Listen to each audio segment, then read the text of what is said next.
Hello dear students, how are you? Hope you have understood the last three videos. So in the last three videos we discussed about what is an electric charge, how a material get electrically charged and what are the properties of electric charge, right? In this video we are going to study a new topic, that is Coulomb's law. The another important topic of this unit is Coulomb's law. Okay, so we know that the like charges will always repel each other and the unlike charges will always get attracted towards each other. அது நமக்கு எல்லாருக்கும் தெரியும் இல்லையா? ஒரே மாதிரி இருக்கிற charges எப்பவுமே ripple பண்ணும், ஒன்று விட்டு விலகி போகும். வேற மாதிரி இருக்கிற சார்ஜஸ் வந்து ஒன்று அட்ராக்ட் ஆகும் இல்லையா? So whenever we talk about this attractive and repulsive forces, we know that something there is in between these two charges that makes it to repel and makes it to attract. So ஏதோ ஒன்று இருக்கிறதுனால மட்டும்தான் அதால் attract பண்ணவும் முடியுது, அதால் ripple பண்ணவும் முடியுது. So today we are going to study what is in between these charges to make it attract and repel. That is called as electric force.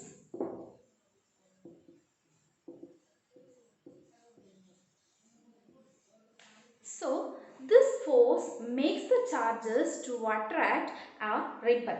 So when we talk about this electric force, the first thing we have to study about is the Coulomb's law.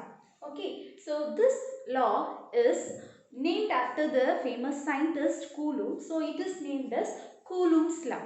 So here we are going to study.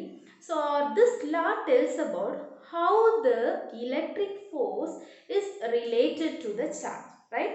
What this Coulomb's law says, how the electric force relates the both the charges. What is the relation between these charges and the force which is exerted on it, right? So Coulomb proposed that he found out the relation. Okay, so he proposed a formula, that is F is directly proportional to Q1 Q2 by R square, right? Have you seen this formula anywhere else? It seems like எங்கேயோ பார்த்த மாதிரி இருக்கு இல்லையா? So எங்கே பார்த்தோம் அப்படின்னா, நீங்கள் 11th ஸ்டாண்டர்டில் நியூட்டன்ஸ் லா படிச்சிருப்பீங்க இல்லையா? Newton's force, gravitational force is directly proportional to product of the masses and inversely proportional to the square of the distance between them னு படிச்சிருப்பீங்க. Similar, that is gravitational force between two masses, two objects with some masses. Here it is between two forces. Okay, so it is directly proportional to Q1 Q2 by R square. So this is the law which was proposed by Coulomb's law. What this law says, let us see one by one. That is given in your textbook as aspects of Coulomb's law. So the first point in the aspects of Coulomb's law is, what this says, the force, the electric force is directly proportional to the, it is directly proportional to the product of the charges. First point, it is directly proportional to the product of the charges. The second point, it is inversely proportional to the square of distance between the charges. Inversely proportional to square of distance between charges. And the third point, acts along the line joining the two points.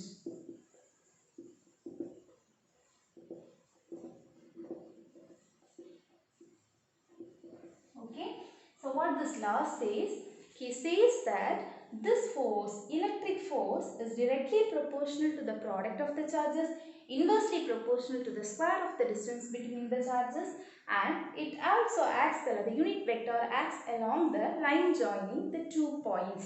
Let us take the two charges as Q1 and Q2. These are the two charges. So the distance between these two charges, let us take it as R.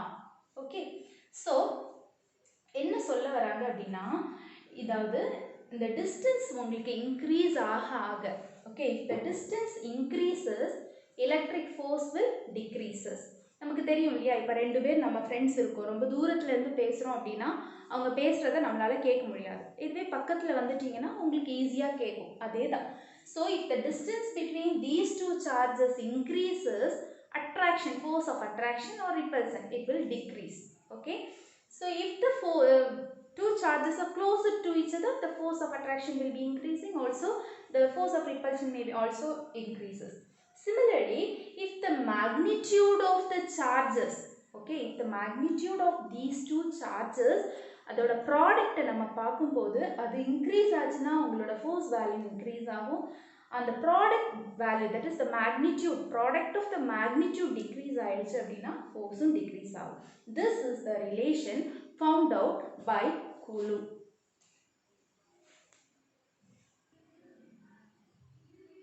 Also, this law, Couloumb's law, tells the relation between two point charges. Note down this point. It tells the relation between, or the force of attraction or repulsion between two point charges. This is new name for it, right? இது நீங்க கேள்விப்பட்டிருக்க மாட்டீங்க. What is meant by point charge? Point charge அப்படின்னா என்னன்னா, இப்படி 2 charge இருக்குது இல்லையா, Q1 Q2. So இந்த charges ஓட dimension or radii or diameter அது எப்படி இருக்கும் அப்படின்னா ரொம்ப ஸ்மாலா இருக்கும். எதை கம்பேர் பண்ணும்போது, when compared to the distance between both of them, இது ரெண்டும் இருக்கிற அந்த டிஸ்டன்ஸை கம்பேர் பண்ணும்போது அதோட டைமென்ஷன் ரொம்ப ஸ்மாலா இருக்கும். அந்த மாதிரி சார்ஜஸ் தான் we will call it as point charge. புரியுதா? So the dimension is very small when compared to the distance between both the charges. Such a charges are called as point charges. Coulomb என்ன சொல்றாருன்னா, இந்த point chargesக்கு இடையிலான அந்த ஃபோர்ஸை பற்றி தான் அவர் வந்து எக்ஸ்பிளைன் பண்ணி he have given this formula. Okay. So this is in, first I have given a formula, that is the magnitude. Only I have mentioned the magnitude. Okay. F is equal, F is proportional to Q1 Q2 by R square. Okay. So when he discovered this law, at that time he replaced this by a constant called as K. That is Q1 Q2 by R square. K is nothing but some arbitrary constant when he discovered at this time. Okay.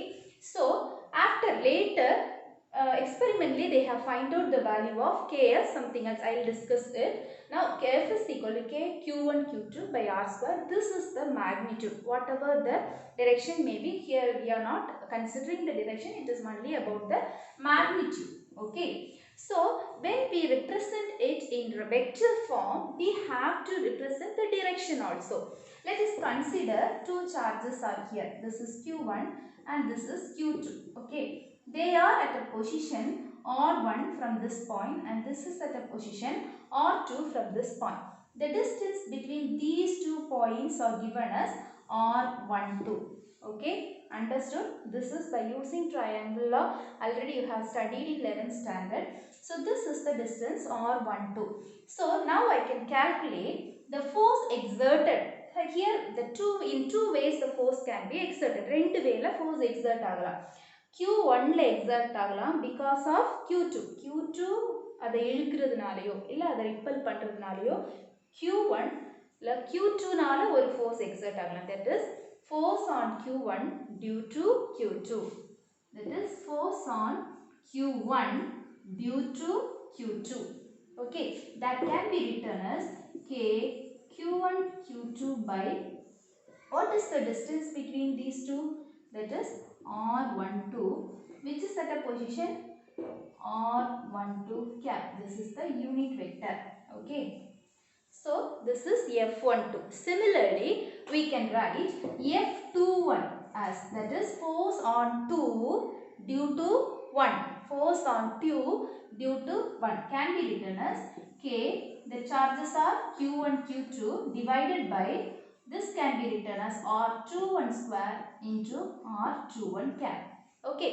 This by this way force can be exerted on both the charges. கண்டிப்பா ரெண்டு சார்ஜ்லயுமே force exert ஆகும். இதனால அதுலயும் அதனால இதுலயும் கண்டிப்பா அது exert ஆகும். Okay. Now இதுல ஒரு K இருக்குது இல்லையா? ஸோ இந்த K பற்றி பார்க்கலாம். என்ன எப்படி அந்த வேல்யூ K கண்டுபிடிச்சாங்க அப்படிங்கிறத now we are going to discuss about this constant K.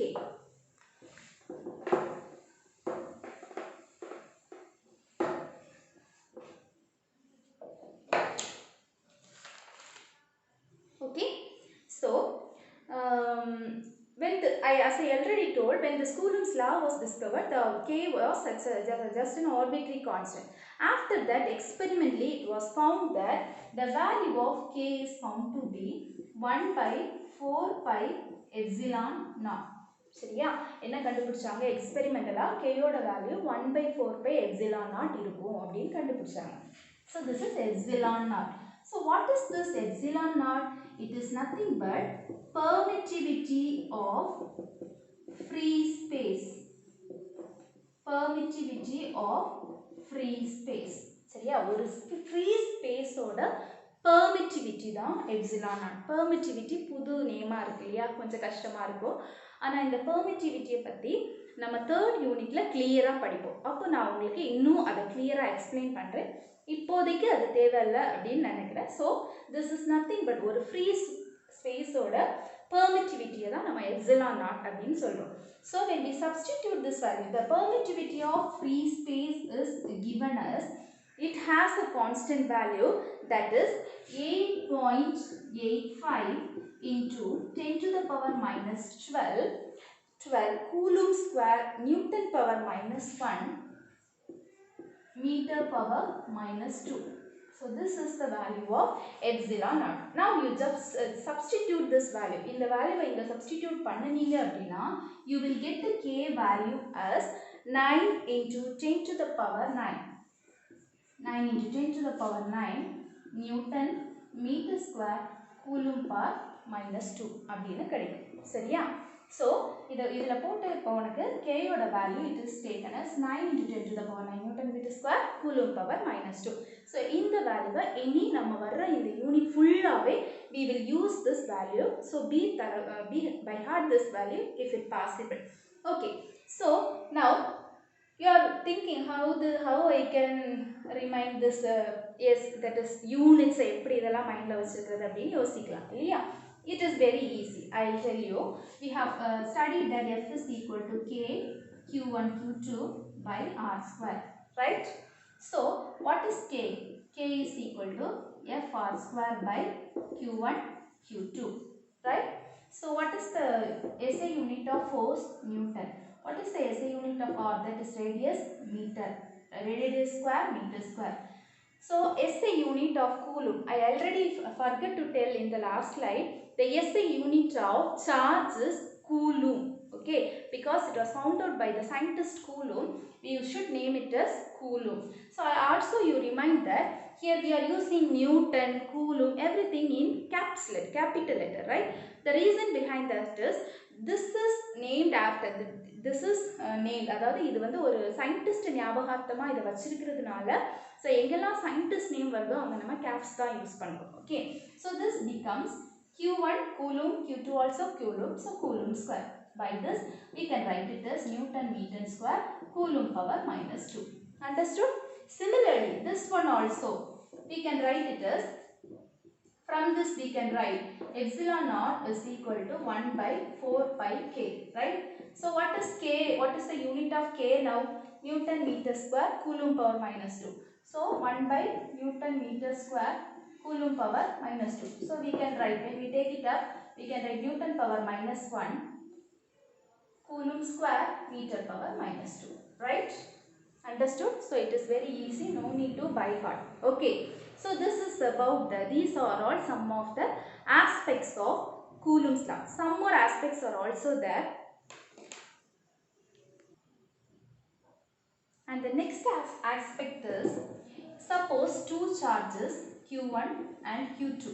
Okay, the magnitude of these charges be, the unit of charge is Coulomb. So 1 Coulomb, take it as 1 Coulomb. Also the other one, the magnitude is 1 Coulomb. Then the electrostatic force, the magnitude of the electrostatic force is given by F is equal to, we know that K Q1 Q2 by r square. Okay, they are also, these two forces or these two charges are separated by a distance of 1 meter. Okay, so when you substitute this, F is equal to, already we calculated the value of K. Do you know what is that? 9 into 10 to the power 9. Okay, what is the value of Q? 1 into 1 divided by R also 1. So what will be the magnitude now? 9 into 10 to the power 9 Newton. Okay. So this is the electrostatic force.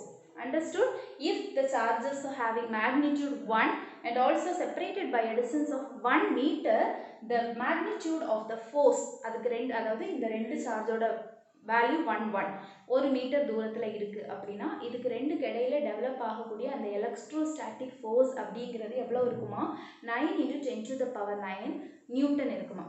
This is almost equal to 1 million ton. 1 million டன்னுக்கு இது ஈக்குவலாக இருக்குமா? இது நம்மளோட daily day to day லைஃப்பில் வந்து நம்மளால் இதை பார்க்க முடியாது. ஏன்னா 1 மில்லியன் டன் சார்ஜஸை நம்ம எங்கேயுமே அதை வந்து எக்ஸ்பீரியன்ஸ் பண்ண முடியாது. ஸோ இன்னொரு டே டு டே லைஃப் நம்ம பார்க்குறது எவ்வளோ பார்த்தீங்கன்னா micro coulomb or nano coulomb தான் நம்ம பார்ப்போம் இல்லையா? Micro or that is 10 to the power minus 6 இல்லைனா 10 to the power minus 9 coulomb தான் பார்க்குறோம். இந்த அளவுக்கு நம்மளோட டே டு டே லைஃப்பில் பார்க்க முடியாது. The last aspect that is given in your textbook is this one, that is they have given that Couloumb's law in vacuum. Okay, so actually Coulomb explained this law only based on a medium, that is nothing, a medium is there only based on vacuum. ஒரு medium இல்லை வேக்யூமில் இருக்கும்போது ரெண்டு சார்ஜஸ்க்கு இடையில force என்ன இருக்கும் அப்படிங்கிறது தான் இந்த இதில் அவர் கொடுத்துருக்கிறாரு. மற்றபடி மீடியம் வச்சு அவர் வந்து எக்ஸ்பிளைன் பண்ணலை. ஓகே, ஸோ இந்த ஒரு வேக்யூமில் இருக்கும்போது force exerted on 2 due to 1. 2ல் 1ஆல் உருவாகக்கூடிய ஃபோர்ஸ் எவ்வளோ இருக்கும் அப்படின்னா கேன்னு சொன்னோம் இல்லையா? அந்த கேக்கு பதிலாக தான் நம்ம என்ன போட்டிருக்கோம்? 1/4 epsilon naught q1 q2 by r square into r12 cap. Here also we can write r12 or something. Okay, so இது vacuum. Suppose if it is in a medium of permittivity epsilon, already I told vacuumல permittivity எவ்வளோ இருக்கும் அப்படின்னா epsilon naught. free space ஓட permittivity epsilon naught. Suppose வேறு medium எடுத்துட்டீங்க, அதோட permittivity அதோட ஏதோ ஒரு மீடியம் ஏர் மீடியம் ஒரு glass medium whatever maybe, அதோட பெர்மிட்டிவிட்டி எப்சிலான் இருக்குது அப்படிங்கிற ஒரு பட்சத்தில் இந்த எப்சிலான் நாட்டுக்கு பதிலாக நம்ம என்ன போடுறோம்னா எப்சிலான் போடுறோம். இன்னொரு கண்டிஷன் என்ன அப்படின்னா எப்போவுமே பெர்மிட்டிவிட்டி வந்து ஃப்ரீ மற்ற மீடியத்தில் இருக்கிற பெர்மிட்டிவிட்டி ஃப்ரீ ஸ்பேஸில் இருக்கிற பெர்மிட்டியை விட கண்டிப்பாக அதிகமாக தான் இருக்கும். Okay, permittivity of any other medium is definitely it will be greater than the permittivity of free space. Okay, so force between the point charge is always or in medium is always less than the vacuum. So இப்போ நான் என்ன சொன்னேன், the epsilon value கண்டிப்பாக greater-ஆக தான் இருக்கும்னு சொன்னேன் இல்லையா? So denominator value greater ஆயிடுச்சுன்னா ஆட்டோமேட்டிக்காக இந்த total value will become less. So இந்த permittivity increase ஆயிடுச்சு அப்படின்னா ஆட்டோமேட்டிக்காக ஃபோர்ஸ் கம்மியாகிடும் இல்லையா? ஸோ மீடியமில் எப்போவுமே என்னவாக இருக்கும்? ஃபோர்ஸ் கம்மியாக தான் இருக்கும். இந்த வேல்யூ ரொம்ப கம்மியாக இருக்கிறதுனால டினாமினேட்டர் வேல்யூ லெஸ்ஸாக இருந்துச்சு அப்படின்னா total value will become high. So இந்த வேக்யூமில் தான் எப்படி இருக்கும்? எலக்ட்ரிக் ஃபோர்ஸ் வந்து greater-ஆக இருக்கும். This is the last aspect. Okay, so we have in page number 4 they have given what is Couloumb's law and some various aspects are given. I have explained you all the aspects. Only one thing is remaining. The last aspect they have told the relations and just the similarities and the differences between Couloumb's law and the gravitation, that is Coulomb force and the gravitational force. Okay, that we can see it in the next slide. And also I am sorry for this board. I have no opportunity or எந்த வழியும் இல்லை வாங்குறதுக்காக, அதனால் please adjust for some days. Okay, thank you for watching.